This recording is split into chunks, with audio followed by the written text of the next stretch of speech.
అల్లూరి సీతారామరాజు జిల్లాలో టీడీపీ నేతలు ఇష్టారాజ్యంగా వ్యవహరిస్తున్నారు. నిబంధనలకు విరుద్ధంగా పాడేరు మోదమాంబ ఉత్సవ కమిటీ చైర్మన్ గా గిడ్డి ఈశ్వరిని నియమించారు. ఉత్సవ కమిటీ చైర్మన్ గా వైఎస్ఆర్సీపీ ఎమ్మెల్యే విశ్వేశ్వరరాజు కొనసాగుతున్నారు. కానీ నిబంధనలకు విరుద్ధంగా ఆయన స్థానంలో ఈశ్వరిని నియమించారు. ఇప్పటికే మోదకొండమ్మ జాతర తేదీలను ఇష్టారాజ్యంగా మార్చేశారు. దీంతో గిరిజనులు కూటమి నేతలపై ఆగ్రహాన్ని వ్యక్తం చేస్తున్నారు.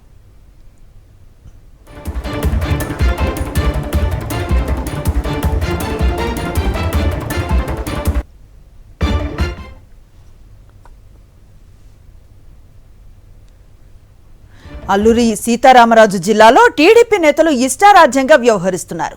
నిబంధనలకు విరుద్ధంగా పాడేరు మోదమాంబ ఉత్సవ కమిటీ చైర్మన్ గా గిడ్డి ఈశ్వరిని నియమించారు. ఉత్సవ కమిటీ చైర్మన్ గా వైఎస్ఆర్సీపీ ఎమ్మెల్యే విశ్వేశ్వరరాజు కొనసాగుతున్నారు. కానీ నిబంధనలకు విరుద్ధంగా ఆయన స్థానంలో ఈశ్వరిని నియమించారు. ఇప్పటికే మోదకొండమ్మ జాతర తేదీలను ఇష్టారాజ్యంగా మార్చేశారు. దీంతో గిరిజనులు కూటమి నేతలపై ఆగ్రహాన్ని వ్యక్తం చేస్తున్నారు.